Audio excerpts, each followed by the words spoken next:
So we know that scalloping season has started in Gulf County, and what this video is going to do is just basically going to show you how to clean a scallop.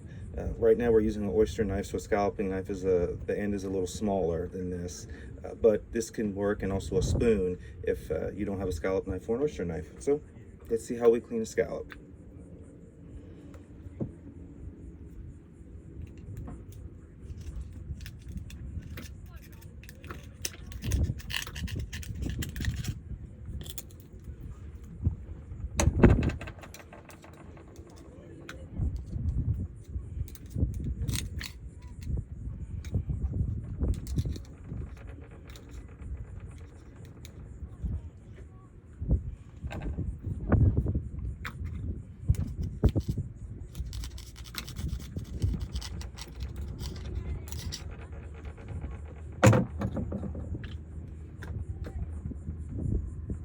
There you go.